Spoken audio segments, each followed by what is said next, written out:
السلام عليكم ورحمة الله وبركاته. الحمد لله رب العالمين، والصلاة والسلام على أشرف الأنبياء والمرسلين، وعلى آله وأصحابه أجمعين، وعلى من تبعهم بإحسان إلى يوم الدين. أما بعد، أعوذ بالله السميع العليم من الشيطان الرجيم من همزه ونفخه ونفثه.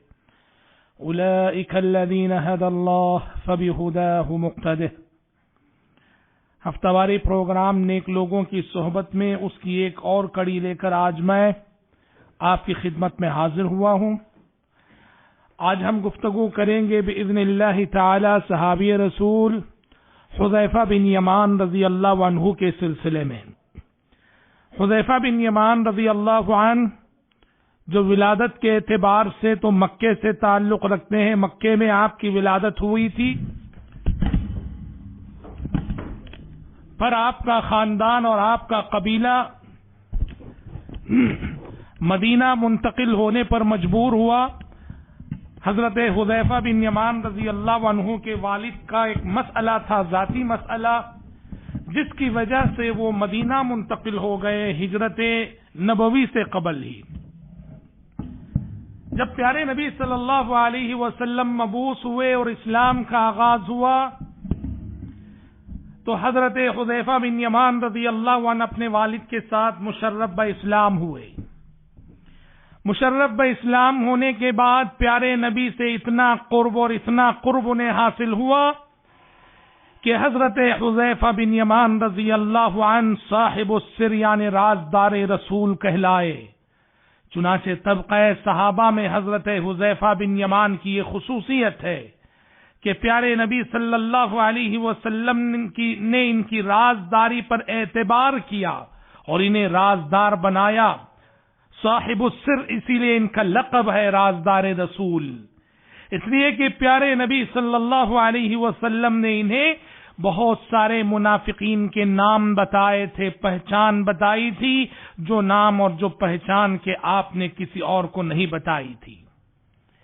اس لیے حضرت عمر بن خطاب رضی اللہ عنہ کے سلسلے میں آتا ہے کہ عہد نبوت کے بعد جب بھی کسی کے جنازے میں وہ شریک ہوتے تھے تو دیکھتے کہ حذیفہ نماز پڑھ رہے ہیں کہ نہیں ان صاحب کی، کیونکہ پیارے نبی نے انہیں منافقین کے نام بتائے تھے، پہچان بتائی تھی. حضرت حذیفہ کی زندگی میں کئی ایک واقعات ایسے ہیں جن میں ہمارے لیے اور آپ کے لیے بڑے سبق ہیں.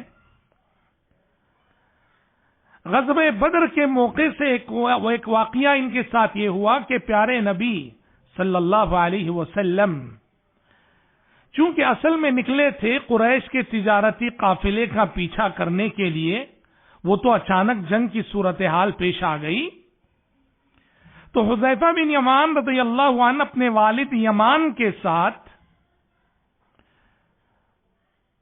فوج میں شریک ہونے کے لیے جا رہے تھے کہ ہوا یہ کہ راستے کا انتخاب غلط کیا اور ابو جہل کے جاسوسوں کے ہاتھوں یہ اور ان کے والد گرفتار ہو گئے.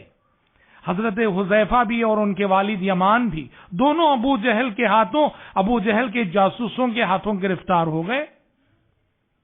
اور جب انہیں ابو جہل کے پاس لے جایا گیا، جان بچانی تھی، دونوں نے کہا کہ نہیں، ہم ایسے ہی مدینہ جا رہے تھے، بزنس کے سلسلے میں آئے تھے، کاروبار کے سلسلے میں آئے تھے، مدینہ جا رہے تھے. ابو جہل کو یقین ہو گیا کہ یہ سچ بول رہے ہیں، تو ابو جہل نے وعدہ لیا، کہا کہ وعدہ کرو اگر میں چھوڑوں گا تو سیدھے مدینہ جاؤ گے، فوج میں شامل ہونے کے لیے نہیں جاؤ گے. دونوں نے وعدہ کر دیا، وعدہ کیا اور ادھر ابو جہل نے چھوڑ دیا. دونوں سیدھے پیارے نبی کی خدمت میں حاضر ہوئے جب پیارے نبی صلی اللہ علیہ وسلم بدر کے قریب تھے، اور حاضر ہو کر جنگ میں شریک ہونے کا اندیہ اور خواہش ظاہر کی اور سارا ماجرا سنایا کہ کس طرح ابو جہل کے جاسوسوں کے ہاتھوں گرفتار ہوئے اور کس طرح ابو جہل نے وعدہ لے کر انہیں چھوڑا ہے کہ مدینہ جاؤ گے اور فوج میں شامل ہونے کے لیے نہیں جاؤ گے. پیارے نبی صلی اللہ علیہ وسلم نے ان دونوں سے فرمایا کہ اگر ابو جہل سے تم وعدہ کر چکے ہو تو وعدے کو پورا کرو، وعدے کو نبھاؤ، مدینہ چلے جاؤ، اللہ تعالیٰ ان کے خلاف ہماری مدد کرے گا۔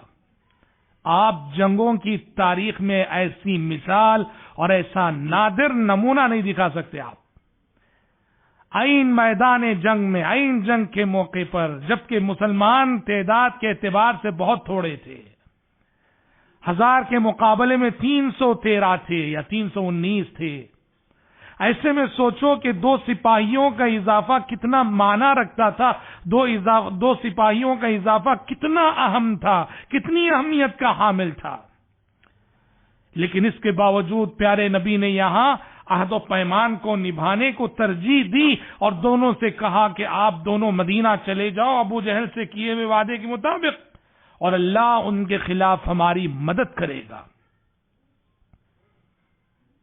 بدر میں تو یہ واقعہ ہوا، اور احد میں ایک افسوسناک واقعہ ہوا، جہاں حضرت حذیفہ بن یمان کے کردار کی عظمت ہمیں معلوم ہوتی ہے۔ غزوہ احد میں واقعہ یہ ہوا، جنگ چل رہی ہے، جنگ شروع ہو چکی ہے، ایک طرف مسلمان ہے، ایک طرف کافر ہے۔ حضرت حذیفہ کے والد جو یمان تھے، حضرت یمان جن کا نام حسیل بھی بتایا جاتا ہے رضی اللہ عنہ، یہ جنگ میں شرکت کے لیے آئے، اور آئے تو انہوں نے راستے کا غلط انتخاب کیا۔ وہ آ رہے ہیں جہاد میں شرکت کے لیے، پر آئے اس سمت سے جہاں کے کافروں کی فوج کھڑی تھی، جہاں کفار کھڑے تھے، اس سمت سے آنے لگے۔ مسلمانوں نے دیکھا کہ کافر جس سمت ہے اس سمت سے، اس جانب سے یہ شخص ان کی طرف بڑھ رہا ہے، وہ سمجھے کہ کوئی کافر آ رہا ہے، حالانکہ وہ حضرت حذیفہ بن یمان کے والد صحابی رسول یمان تھے۔ لیکن جنگ کا موقع ہے، اللہ اکبر، میدان جنگ غبار آلود ہوتا ہے، چہرے جلدی اور آسانی سے پہچانے نہیں جاتے ہیں۔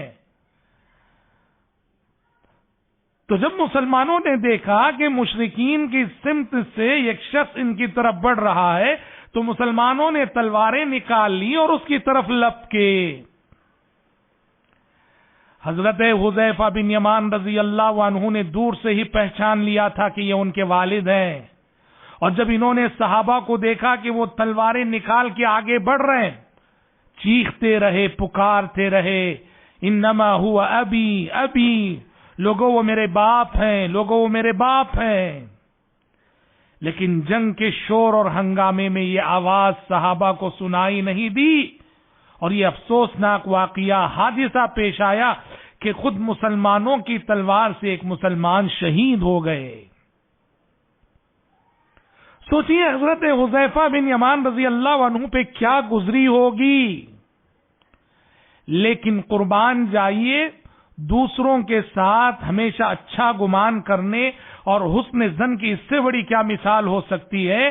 حضرت حذیفہ بن یمان رضی اللہ عنہ نے جن صحابہ نے ان کے باپ کو شہید کر دیا تھا، ان کے عذر کو خود سمجھا، خود جانا، ان صحابہ کو کچھ کہنے کی ضرورت بھی پیش نہ آئی۔ حضرت حذیفہ نے دیکھا جنگ کا موقع تھا، شور تھا، ہنگامہ تھا، آوازیں تھیں اور میدان غبار آلود تھا۔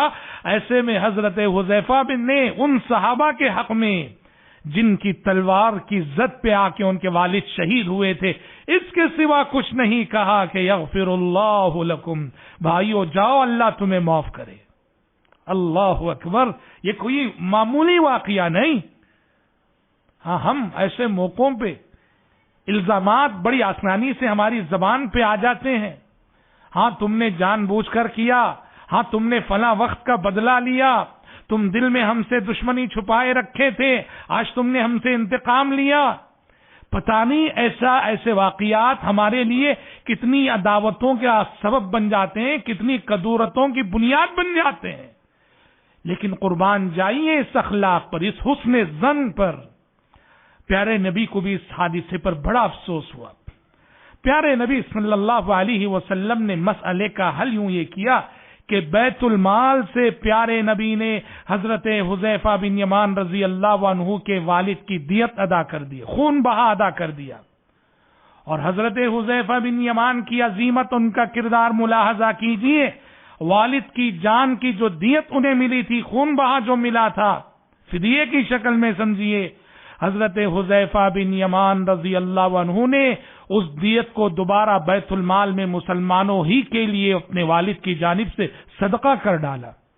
اللہ اکبر! کیا عظیم کردار ہے یہ، کیا عظیم ایثار ہے یہ، کیا عظیم قربانی ہے یہ، کیسا حسن ظن ہے یہ. اپنے ساتھیوں کے ساتھ، اپنے بھائیوں کے ساتھ نیک گمان اور مثبت سوچ رکھنے کی اس سے بڑی مثال کیا ہو سکتی ہے. سبحان اللہ. دیکھیے حضرت حذیفہ کی زندگی کے واقعات جنگوں سے متعلق ہے. بدر سے متعلق ایک واقعہ بھی میں نے بتایا، احد سے متعلق ایک واقعہ میں نے آپ کو بتایا، غزوہ خندق سے متعلق ایک واقعہ حضرت حذیفہ بن یمان کی زندگی کا. آپ کو معلوم ہے غزوہ خندق میں یہود، مشرکین، کفار سب مل کر 10,000 سے زائد کی تعداد میں آئے ہوئے تھے. پیارے نبی نے خندق کھود دی تھی. خندق کے اس پار یہ 10,000 کی فوج کھڑی ہے اور خندق کے اس پار مسلمان ہیں. تاریک رات تھی، سرد رات تھی، ہوائیں چل رہی تھیں، سخت سردی پڑ رہی تھی. پیارے نبی صلی اللہ علیہ وسلم نے جاسوسی کے لیے کسی کو بھیجنا چاہا. آپ نے صحابہ میں اعلان کیا کہ کون ہے جو آج جائے اور ان کی خبر مجھ تک لے آئے، وہ جنت میں میرا ساتھی ہوگا. آپ نے اعلان کیا پر کسی کی آواز نہ آئی جواب میں. کسی نے یہ نہیں کہا کہ میں جاؤں گا، کیونکہ بڑی نازک گھڑی تھی. 10,000 سے زائد کی تعداد میں دشمن آیا ہوا ہے اور پوری تیاری سے آیا ہوا ہے. رات ہے، تاریک رات ہے، سرد رات ہے، ٹھنڈی رات ہے، ہوائیں چل رہی ہیں، آندھیاں چل رہی ہیں. کسی نے آمادگی ظاہر نہ کی تو اس وقت پیارے نبی نے خود نام لے لیا کہ اینا حذیفہ. اللہ اکبر! کہا کہ حذیفہ کہاں ہے؟ قربان جائیے، پیارے نبی کی زبان پر اتنے صحابہ میں اگر اس نازک موقع پر حذیفہ بن یمان کا نام آ رہا ہے تو سوچئے کہ کتنا اعتماد تھا پیارے نبی کو اپنے اس صحابی پر. حضرت حذیفہ فرماتے ہیں جب پیارے نبی نے میرا نام لے لیا اینا حذیفہ، تو ظاہر بات ہے سمع و طاعت کے بغیر کوئی چارہ نہ تھا. میں نے کہا حاضر ہوں اللہ کے نبی. پیارے نبی نے کہا حذیفہ جاؤ، دشمن کی خبر لے آؤ، دیکھ آؤ، حالات کا جائزہ لے آؤ، کیا ہو رہا ہے ان کے درمیان، کیا حالات ہیں ان کے، کیا پوزیشن ہے ان کی، خبر لے آؤ. اور یاد رکھو حذیفہ، ایسی کوئی حرکت نہ کرنا کہ دشمن ہمارے خلاف بھڑک جائے. حضرت حذیفہ کہتے ہیں میں کسی طرح سے دشمن کی فوج میں داخل ہوا. سرد رات تھی، تاریک رات تھی، کسی نے مجھے پہچانا نہیں، میں داخل ہو گیا. فرماتے ہیں ابو سفیان کو میں نے دیکھا. ابو سفیان اس وقت جو کافروں کے سردار تھے اس وقت، کہا وہ پیشاب کر رہے تھے. حضرت حذیفہ بن یمان کہتے ہیں اگر پیارے نبی کا یہ فرمان اور آپ کی یہ نصیحت نہ ہوتی کہ انہیں ہمارے خلاف اکسانا مت، تو بالکل ابو سفیان اس وقت میری تلوار کی زد پہ تھے. بس ایک حرکت میں میں ان کا سر تن سے جدا کر سکتا تھا. بس پیارے نبی نے چونکہ فرما دیا تھا کہ انہیں ہمارے خلاف اکسانا مت، اس لیے میں نے ابو سفیان کو مارا نہیں. حالات کا جائزہ لے کر حذیفہ بن یمان رضی اللہ عنہ پیارے نبی کی خدمت میں آئے اور آ کر پیارے نبی صلی اللہ علیہ وسلم کو ساری تفصیلات سنائی کہ آندھیوں کی وجہ سے، ہواؤں کی وجہ سے کس طرح اللہ تعالیٰ نے فرشتوں کو بھیج کر ان کے دلوں میں رعب ڈالا ہے اور کس طرح مشرکین کے سردار اور رؤسا واپسی کی تیاری کر رہے ہیں. خوش کن خبریں حضرت حذیفہ بن یمان رضی اللہ عنہ نے سنائی. تو 3 واقعات 3 جنگوں سے متعلق. عہد خلافت راشدہ میں عمر بن خطاب رضی اللہ عنہ نے حضرت حذیفہ بن یمان کو عراق کے شہر مدائن کا گورنر مقرر کیا اور تاریخ نے شہادت بھی محفوظ رکھی ہے. جب گورنر بن کر مدائن گئے حضرت حذیفہ بن یمان کس شان سے گئے جانتے ہیں؟ مدائن والے استقبال کے لیے تشریف لائے، باہر نکلے، اس لیے کہ گورنر آ رہے تو ان کی حیرت کی انتہا نہ رہی اپنے اس نئے گورنر کے تواضع، عاجزی اور انکساری کو دیکھ کر کہ حضرت حذیفہ ایک گدھے پر سوار تھے، ہاتھ میں سوکھی روٹی تھی اور نمک تھا، اس نمک کے ساتھ اس سوکھی روٹی کو کھا رہے تھے اور گدھے پہ سوار ہو کر پوری عاجزی سے اپنے شہر میں داخل ہو رہے تھے۔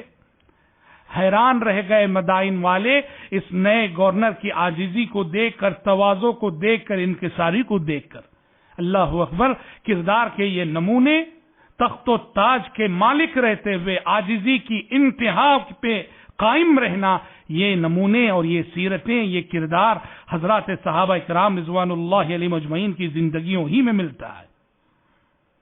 بالآخر ایک مثالی زندگی گزارنے کے بعد حضرت حذیفہ بن یمان رضی اللہ عنہ سن 36 ہجری میں مدائن ہی میں انہوں نے وفات پائی۔ حضرت عثمان بن عفان رضی اللہ عنہ کی شہادت کے صرف 40 دن بعد، 40 دن ہوئے تھے حضرت عثمان کو شہید ہوئے، اس کے تقریباً 40 دن بعد حضرت حذیفہ بن یمان رضی اللہ عنہ نے مدائن میں ہی، جہاں کہ وہ گورنر تھے، وفات پائی رضی اللہ عنہ وارضاہ۔ رازدار رسول تھے یہ، صاحب السر تھے یہ، امین تھے یہ، پیارے نبی نے انہیں اپنا رازدار بنایا تھا، بہت عظیم صحابی تھے یہ۔ دعا ہے رب العزت سے پروردگار عالم مجھ کہنے والے کو اور آپ سبھی سننے والوں کو حضرت حذیفہ بن یمان رضی اللہ عنہ جیسی عظیم شخصیتوں کے نقش قدم پر چلنے کی توفیق اور سعادت نصیب فرمائے، آمین ثم آمین۔ وآخر دعوانا ان الحمد للہ رب العالمین، والسلام علیکم ورحمۃ اللہ وبرکاتہ۔